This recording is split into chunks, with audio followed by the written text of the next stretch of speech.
What's up everyone, Darcblade here with a patch information video regarding Mass Effect Andromeda's multiplayer. This is regarding the balance changes that came with patch 1.06. Patch 1.06 had a lot of changes and fixes for the single player, but this video is mostly focusing on the changes to the combat within the multiplayer. BioWare have received a lot of feedback from the community about balance issues within the game's multiplayer, and they've tried their best with this patch to try to address a few of these issues. For example, powers and weapons were underperforming on higher difficulties, particularly power combos and the assault rifles. As a result, players relied heavily on the Vanquisher sniper rifle and melee focused classes. So they've done a lot of tweaking to the damage levels for various powers and weapons in the game's multiplayer. So hopefully we should see a little bit more variety when it comes to matches. But firstly, before going into the changes, with patch 1.06 they added a few new items.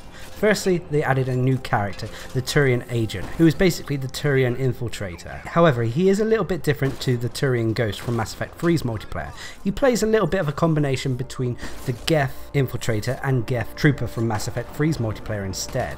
They've also added a new weapon, the X5 Ghost, which is an assault rifle you'll see within the single player's cutscenes. Think of this as an upgraded M8 Avenger, so it's quite a versatile assault rifle. You can also preview upcoming equipment in the item store. But anyway, moving on to the balance changes that actually came with patch 1.06. Firstly, with powers. BioWare determined that the base damage of powers were too low, which caused them to underperform on higher stages like gold and that. So BioWare have increased the base damage of powers and improved some of the bonuses granted by additional skill points. So when you spec into a certain power related talent tree, the damage you get from these evolutions will be increased. Also, they've improved the damage from passive skill trees as well. Also, combo detonations on gold and silver difficulties have received a buff, so they are much more viable. This also makes my combo video a little bit more viable than it previously was before this patch. Next, with the weapons, BioWare say that Mass Effect multiplayer is more fun when it's fast paced, but low weapon damage limited the pace of gold matches. There was also a noticeable imbalance between weapon classes, particularly for shotguns and assault rifles. They were performing a lot lower than, say, sniper rifles and pistols and such. So they boosted the base damage for several underperforming assault rifles, pistols, shotguns to make them more effective. In particular, they changed the shotguns, so they boosted their damage and accuracy outside of cover while reducing any extra accuracy bonus while firing from cover. And finally, with the weapons, they reduced the damage of the Vanquisher sniper rifle to make it comparable with other weapons. Its damage really did outclass any other weapon, making it a must-have weapon. I personally dropped the Vanquisher once I started to unlock the Black Widow, but on the whole I can see both players being happy and mad at this change. With the enemy factions, they've also changed the difficulty of some of the factions. For example, the Ket were the most difficult faction, and to combat this, BioWare have reduced their health and defences. They've also lessened the chance that the Fiend will sync kill a player on silver and gold difficulties. And they're also investigating issues with the Fiend where he seems to teleport due to latency issues, but they haven't said they fixed this yet.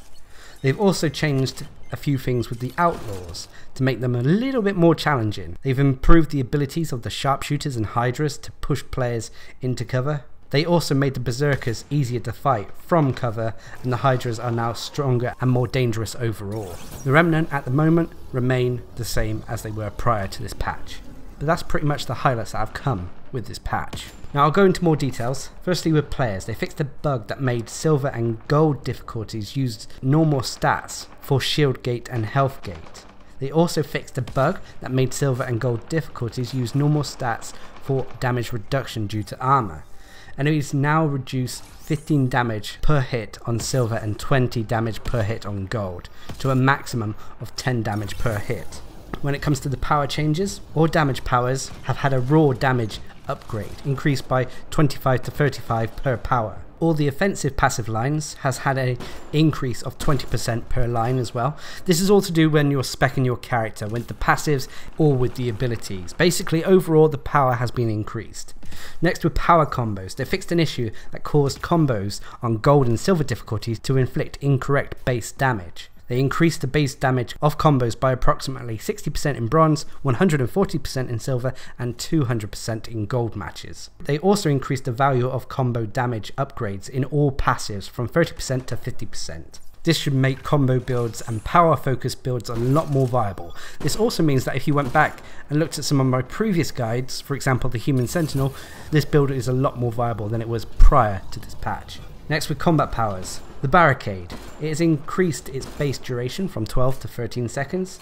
It's decreased rank 4's duration bonus from 40% to 35%, although in the end the duration is still greater than before, and they increased the rank 5 evolution buff from 20% to 30% power damage bonus received whilst behind the Barricade. Next with Flat Cannon, they increased the base primary damage from 180 to 250, and they also increased the base power cell count from 2 to 4, so you should be able to use this more often. Next with tech powers.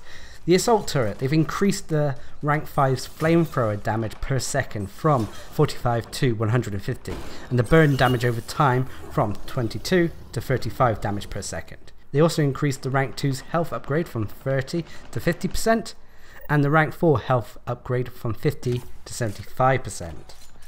The power cooldown also now triggers when the turret spawns instead of when it's destroyed. It's also had its bullet damage increased from 20 to 36. Also, its cooldown is now 30 seconds, but this can be reduced to 10 seconds with the rank 4 evolution.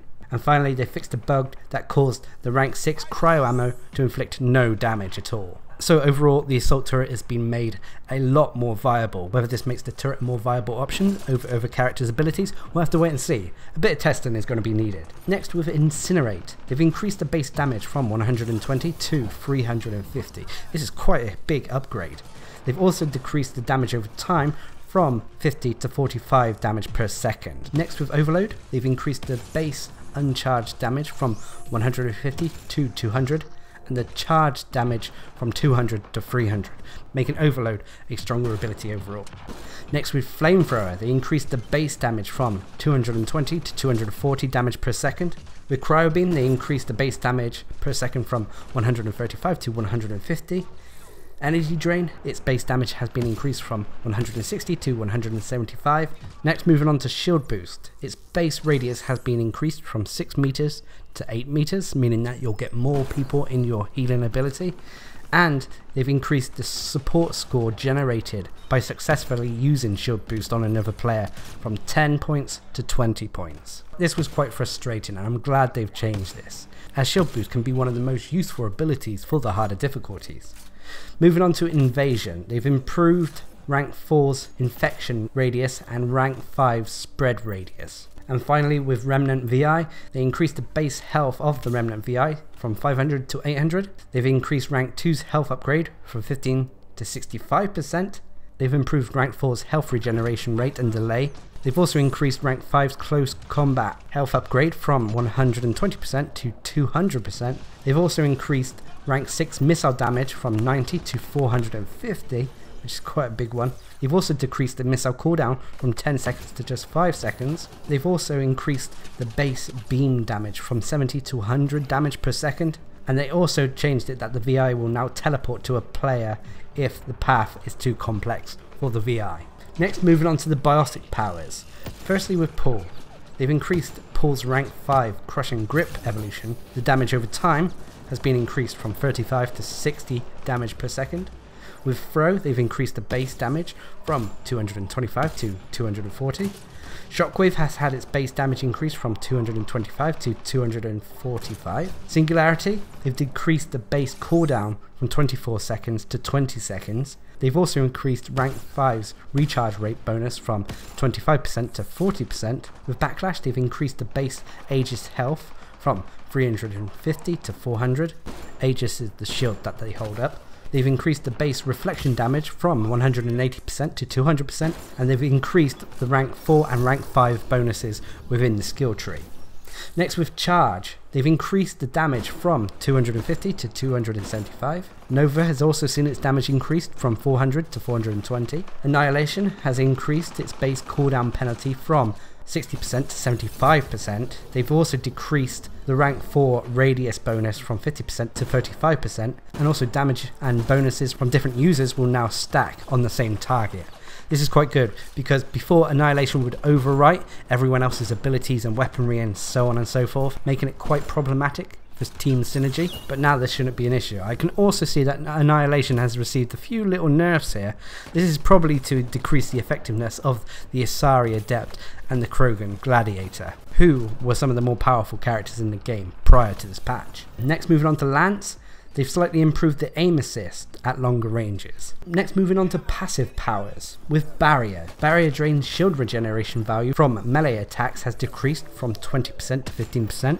This is probably to stop so many melee focused builds. Biotic Link can now apply its effect once every 5 seconds. And with Saving Barrier, the cooldown on the automatic shield regeneration has increased from 10 to 15 seconds. So these are quite a few nerfs to the Biotic characters. Next, with Biotic Ascension, unique to the human kineticist, they've improved the bonuses for the rank 6 evolution in the tree. Next, moving on to specific character stats.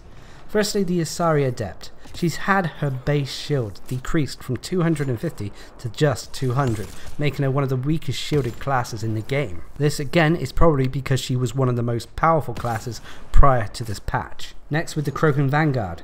They have also received a nerf to their shields, and it's been decreased from 180 to just 150. Again, the Krogan Vanguard was one of the most powerful classes in the game, so they have taken a hit to their survivability. Now, moving on to the weapons. Before I get into these too much, as with the previous patch video, I will say the minimum value, which would be a rank 1 weapon, and the maximum value, which would be a rank 10 weapon.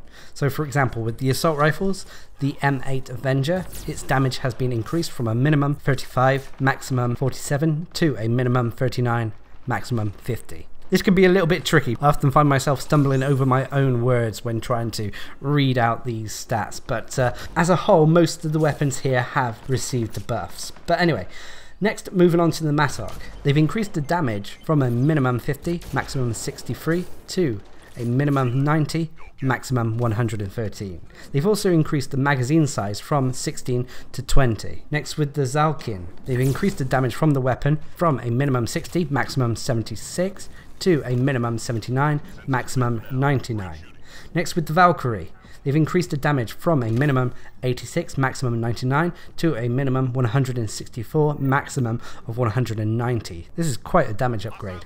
They've also increased the magazine size from 16 to 20, and they've also increased the total spare ammunition from minimum 128, maximum 160 to a minimum of 140, maximum 175. Next, with the Sonid. They've increased the damage of the weapon from a minimum of 51, maximum 59 to a minimum of 70, maximum of 81. They've also improved the rate to fire charge time from 1 second to 0.5 seconds. They've also improved the accuracy when firing from the hip or when you're blind firing over cover. Also, the maximum accuracy while aiming down sights was slightly decreased. Basically, the accuracy penalty for firing was reduced. I didn't think this weapon needed a buff, especially when used on turbocharged characters. Next, with the Paw, they've increased the damage from a minimum 35, maximum 40 to a minimum 58, maximum 67. Next, with the Halberd, they've increased the damage from a minimum 90, maximum 113 to a minimum 150, maximum 180. Again, quite an upgrade here. Next, moving on to the pistols, which most have received another buff. Firstly, the Carnifex. The damage has been increased from a minimum 175, maximum 220 to a minimum 255, maximum 321. Next, the Hornet has had its damage increased from a minimum 46, maximum 55 to a minimum 101, maximum 121. Next, with the Sidewinder, its damage has been increased from a minimum 150, maximum 180 to a minimum 167, maximum 200. Next, with the Hurricane, its damage has been increased from minimum 49, maximum 57 to a minimum 65, maximum 75. Really glad that my favourite gun has received a buff. Next, moving on to the N7 Eagle, they've increased the damage from a minimum 69, maximum 80 to a minimum 96, maximum 111. They've also improved this weapon's accuracy. Next, the Roserad. They've increased the damage from a minimum 48, maximum 56 to a minimum 73, maximum 84. They've also increased the rate of fire from a minimum 420, maximum 525 to a minimum 490, maximum 613. I already thought this weapon had a high rate of fire, but this means that the weapon's going to be very loud. They've also improved the rate of fire charge time from 2 seconds to 1 second. They've also improved this weapon's accuracy. Next with the Ushio, a weapon that I really believe needs an upgrade. They've increased the damage from minimum 463, maximum 535 to a minimum 775, maximum 896. They've also increased the magazine size from 1 to 2. They've also increased the total ammo from minimum 18, maximum 23 to a minimum 20, maximum 25. They've also reduced the weight of the weapon quite a bit as well. So overall, this weapon has had quite a few buffs. It should be a lot more viable now. Next with the Charger. All they've done to the Charger is the accuracy has been slightly reduced. So this is one of the only weapons to really receive a nerf with this patch. Next, moving on to the shotguns. The Katana. It's had its damage per pellet increased from 46 minimum, 61 maximum to a minimum of 64, maximum of 85. The Piranha has had its damage increased from a minimum 54, maximum 62 to a minimum 59, maximum 68. The Disciple has had its damage increased from 60, minimum, maximum 76 to a minimum 79, maximum 99. The Ruzad has had its damage increased from a minimum 98, maximum 123 to a minimum 171.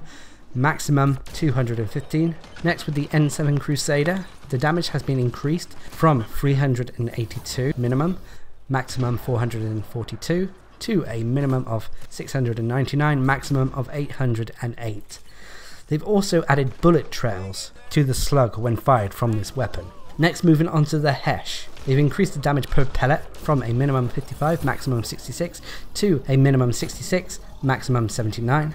With the Scattershot, they've increased the damage per pellet from a minimum 46, maximum 55 to a minimum 66, a maximum 79. Next with the Darn, they've increased the damage from a minimum of 595, maximum 688 to a minimum of 850, maximum of 983. They've also increased the magazine size from 2 to 3. They've increased the total spare ammo from a minimum 20, maximum 25 to a minimum of 21, maximum of 26. The weapon also now deals extra damage to enemy weak points. And finally with the shotguns, with the Venom, they've increased the damage from a minimum of 290, maximum of 348 to a minimum of 352, maximum 422. Also with this weapon, the initial round will now explode on contact with the target, and the fragments will travel faster and longer before they explode. Now moving on to the sniper rifles. With the Vanquisher, they've reduced the base damage of this weapon from a minimum 675, maximum 810, to a minimum 600, maximum 720. So it's still going to be a little bit viable, but it's not going to be the be-all and end-all weapon it was.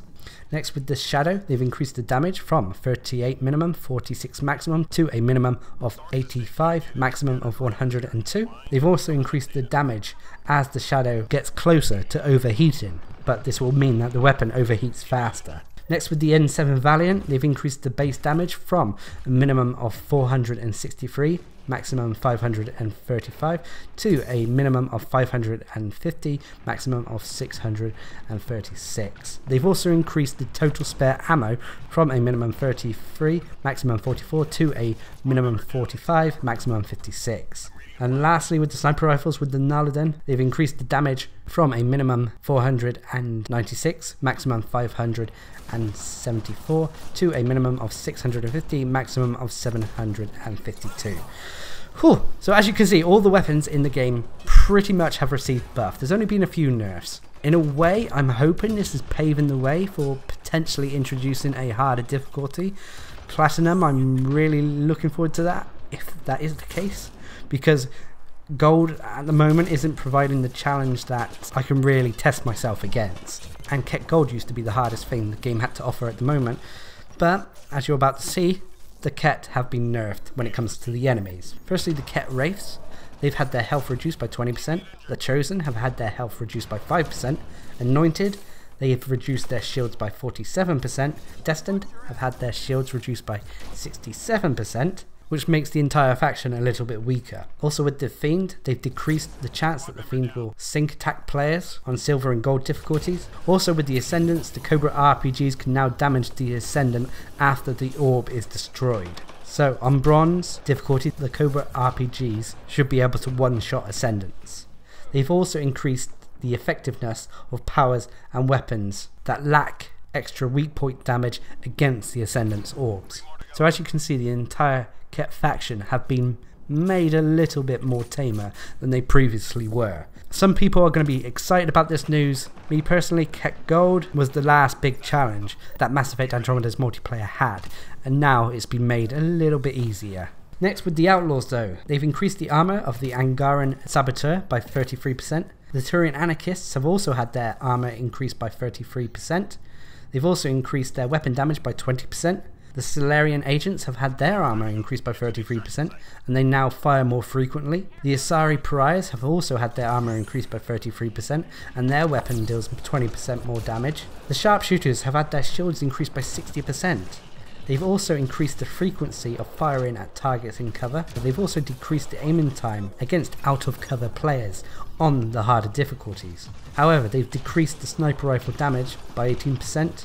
With the Krogan Berserkers, they've reduced their overall armor by 20%, and with the Hydras, they've increased their armor by 33%. Their weak point health now scales per difficulty in proportion to their base health, effectively making them harder to break the weak point on the harder difficulties. They've also increased the Hydra's normal shot damage by 67%, and the normal shot projectile speed is doubled. So the Outlaws on paper have been made a lot more difficult, but having played quite a few matches against them today, they didn't seem too different to what they previously were. Maybe I'm just used to fighting them. Lastly, with the multiplayer balance changes, the only thing that I feel is worth mentioning is with the equipment, the adaptive war amp, engineering kit and enhanced munitions. They've all had their bonuses increased from 15% to 30%. So there we have it for the actual combat balance updates that came with patch 1.06. On the whole, I'm really pleased with these changes, especially in regards to the power combos. I hope this makes them viable. Fingers crossed they will. Some testing will be needed, but on paper it looks like they will be a viable option for players who like to take on the game in that sense. As always, I'll leave a link down in the description below where you can go check out BioWare's blog and check out the full patch 1.06 combat balance update notes. But what do you think about the changes? Are you enjoying the new characters, the new weapon? Leave a comment down below. I also want to say a big thank you for everyone who watched the previous video on the channel update. It means a lot, especially the comments that I received. And as you might be able to tell by my voice, I'm still not fully recovered from the loss, but having some new Mass Effect content is helping a little bit. But anyway, until next time, I've been Darcblade, bringing you a Mass Effect Andromeda Multiplayer patch information video. Hope you enjoyed the video, thanks for watching, subscribe and like for more.